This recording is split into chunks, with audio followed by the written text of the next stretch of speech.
All right, what is up, guys? We are back with Claymore, chapter 131, Mark of the Warrior, part 4. This is the final chapter in volume 23.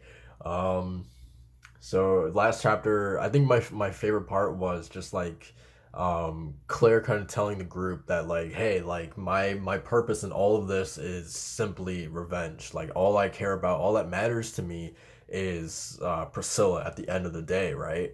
And then you have Miria in the group kind of saying like no, like to up to this point you've only cared about revenge, but now you have all these connections, you have all of us to think about too, so like let's try to live through this, you know what I mean? Like let's you have something else to live for now, you know what I mean? So I thought that was a really cool kind of the show, you know, how far Claire has come, right? Like now it's not solely just revenge for her. She has people to live for now. She has friends and people that she cares about now. um, so that was really really cool. So this chapter, man, I don't know what I'm what to expect with Priscilla seemingly going on a rampage in the holy city of Rabona, but it looks like we might be getting a fight with the seven ghosts versus Priscilla. So let's see how that's gonna work out. Um, okay, so damn it, that monster. Um, the hell am I looking at? Hmm.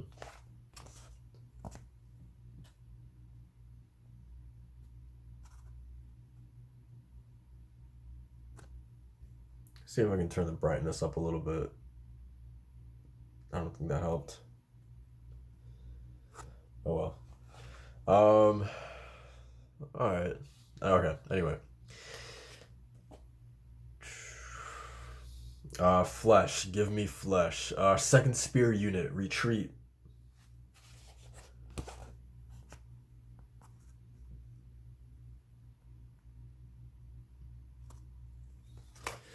Um. Man, so you guys are literally just shooting arrows at this beast. Fire. Is that all you have?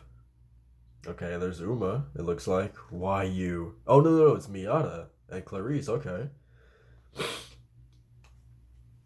But Clarice just got pushed all the way back.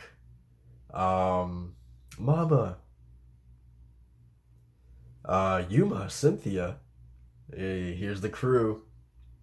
Things are heating up. Does that mean he awakened the sleeping princess? Yeah, pretty easily. Nothing we did worked, but one peep from that brat and out she comes irritating, huh? Yeah, that's that's pretty funny though.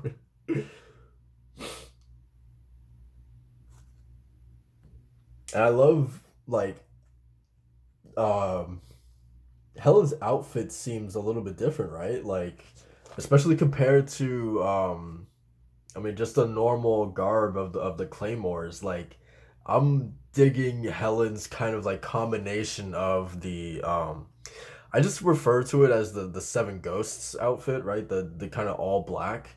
It's a combination of the Seven Ghosts outfit with the original Claymore armor, and I gotta say, it is pretty cool, man. I love what Helen did to it. It's actually really really cool. Okay.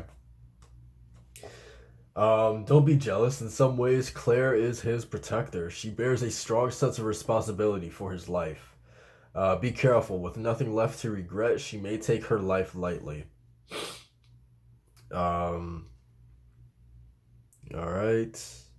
Denova got him out of there. Thanks. I owe you one. You know, despite your appearance, you're a good man. Despite my appearance, that hurts. We already discussed that, but I'm not sure how much Claire understood.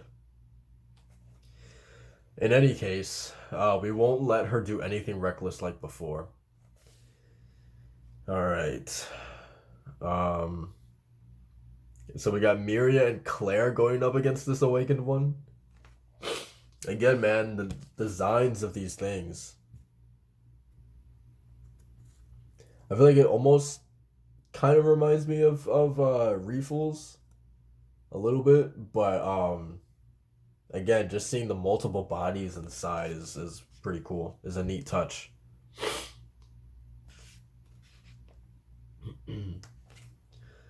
um, it's much like fresh blood, Agatha's awakened form. One of the human forms is the main body containing organs like the brain, while the others are dummies. Unlike Agatha, however, she has skillfully distributed her Yoma energy to each one. It is incredibly difficult to determine which is the real one. Nice. So it's like a shadow clone jutsu within this awakened being. Um, that's no big deal. It's enough to know that we can defeat her by cutting off that one head. She may be in an upper ranked awakened being, but if she's so weak that Priscilla could steal her strength and throw her all the way here, then we just lop off all her heads. That's what I'm saying. Like, it looks like she's not giving up much of a fight. That's funny. I mean, I really, I really dig the reasoning there. Like, it's gonna be difficult kind of determining like which head contains like the organs to this entire thing, right? So fuck it, let's just like cut down all these heads. Like it's probably like the most simplistic way to go about this, but it's the one that's the most reasonable and makes the most sense, right? um and I love it. It feels like the good old days, right? Like I love that it's Claire and Miria doing this together, right? um it's really really cool. All right, so Miria's just doing her thing. And we got Claire down there as well. Claire's just taking out one after another, man. She's taking out one, two, three, four. Nice. Um, dude, and oh my god, it looks like Claire hasn't even lost a step at all, right? Um, like this panel right here, her kicking the one behind her and then getting the one in front of her as well. Like, man, like how it makes me wonder like how much time, because like when you think about the 7 year gap, right? Like it's not like they were just sitting around like twiddling their thumbs for 7 years, right? Like they were training in that time span. Um but then like when you think about most recently Claire being in that cocoon, right? Like she was in stasis, like basically like purgatory for um from the point of when they were in the West to the entire rebellion against the organization. um I don't want to say like it feels like maybe like only like a couple days really took place between Claire being trapped in the cocoon to the point of her actually Rocky freeing her from it, right? I feel like only a couple days. She was only trapped in there for like maybe a couple days. I could be wrong on that, but I don't know. Like I feel like a week at most, right? um but even so, like even if Claire being out of commission for a couple days or a week, let's say it's been a week since she's been in there, the fact that she's like already like back on track, as if she never left in the first place, is really really cool. I said it earlier, but it's like she hasn't lost a step at all, right? um so yeah, it's pretty cool. I like pointing out like dumb stuff like that. Like I bet you it's not even that important, but it's just a really cool thing that to think about. Um, all right. So and I mean literally she's just like cutting off all these heads with ease, man. It helps that they're not putting up that much of a fight. Um, but it's just like she's just right back in it, right? What kind of technique is this? I'm moving differently than before. It's like I've surrounded myself with a membrane of Yoma energy so I can sense every movement even outside my field of vision. Ah, that's how Rafaela fought. I have received Rafaela's memories and emotions. And look, I'm seemingly her abilities as well. Okay. I mean, look at this. This is pretty crazy.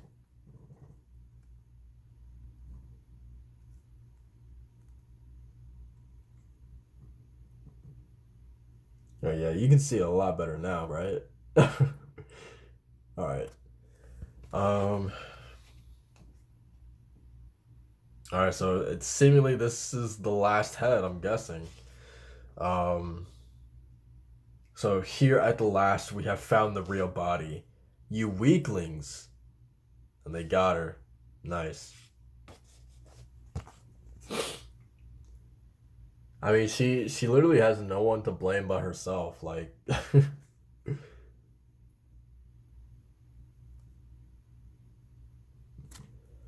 all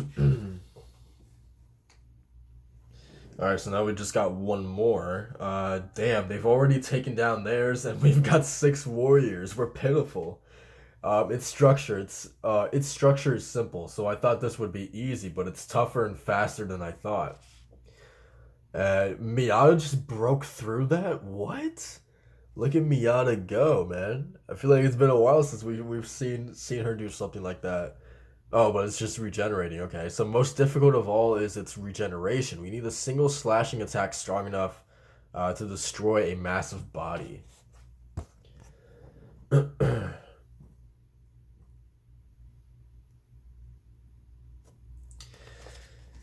So a single slash. Okay.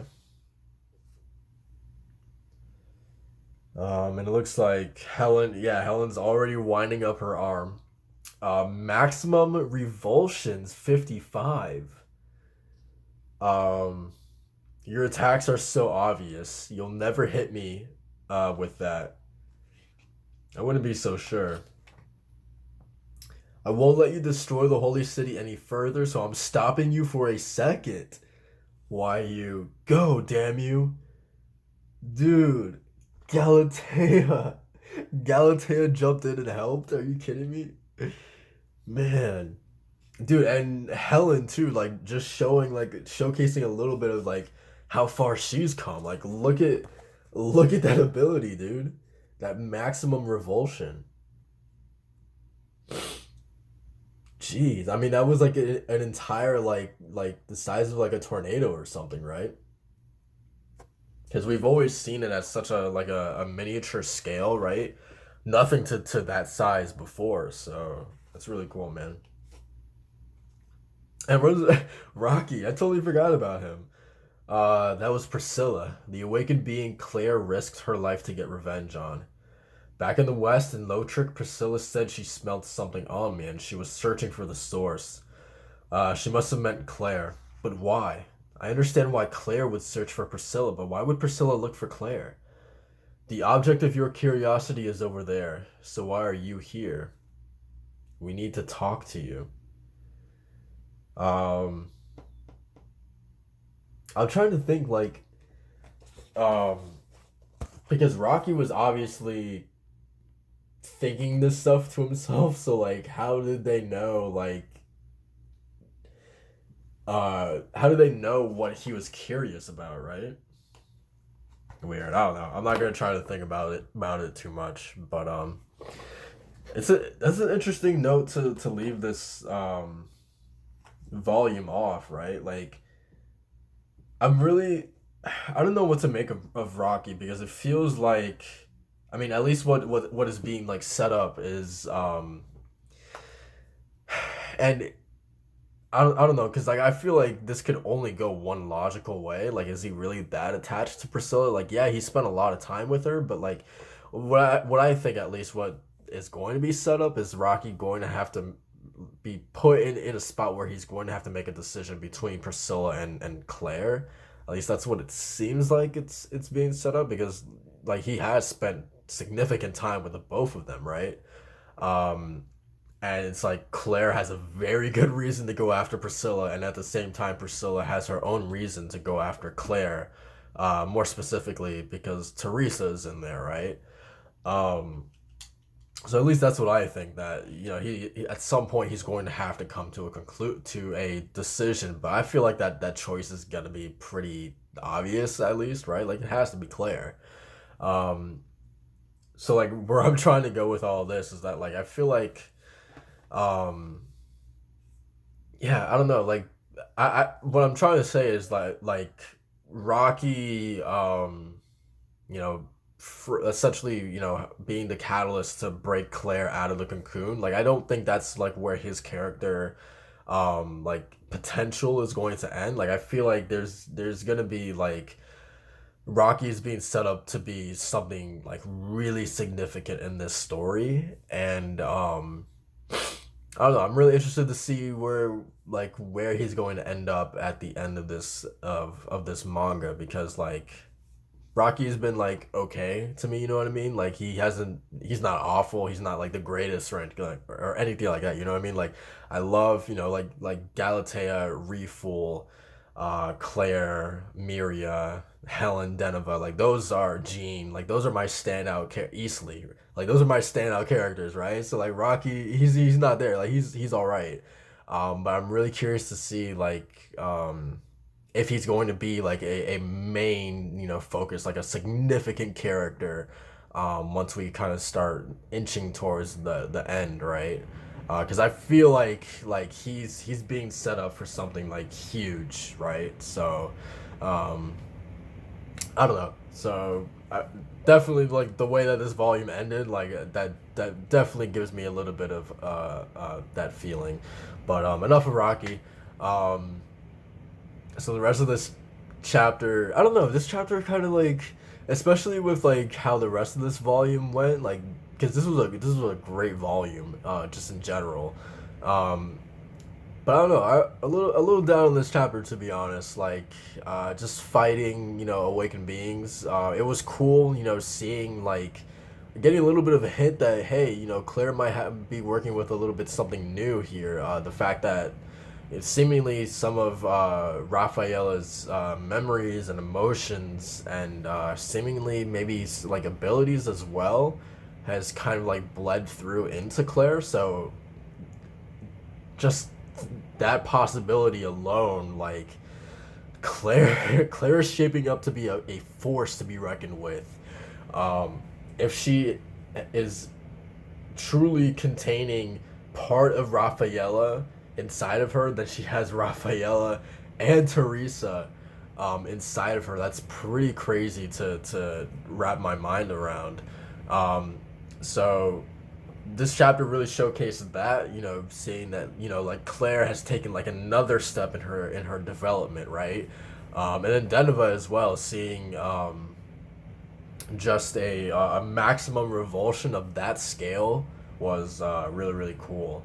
Um, and I'm always hyped to see Galatea get in there. The little bit of Galatea that we can get, I'm always there for. So that was pretty cool. But besides that, really, oh, and then just a moment of seeing, oh my God, seeing Claire and Miria fighting together again, like back to back, was honestly my favorite part of this chapter. That was icon. That was legendary, dude. That was awesome. I hope to see that again soon. But that was a great moment for this chapter. But besides that, it was just like I don't know, because Priscilla. I mean, I'm under the impression Priscilla left already, right? So like this chapter kind of felt like just kind of clearing out, the holy city of Rabona, trying to make sure that it's not a complete crumbling mess, right? Just trying to help out the cities. So like it felt like a little, almost like a side thing, but not really, obviously. Um, I feel like that's a natural reaction to have, especially when we have like Cassandra and Priscilla on the horizon. Like we still have those things to get to. So obviously this chapter kind of felt like a little like a breather, right? So but yeah, besides that, it was a cool chapter. But yeah, I'm excited to get to volume 24, man. We're getting closer to the end. 23 was great, but excited to get to the next one, man. We're getting there. So yeah, that's pretty much it, guys. Thank you guys for watching. As always, like, comment, and subscribe for more Claymore, and I'll see you guys in the next one. Peace.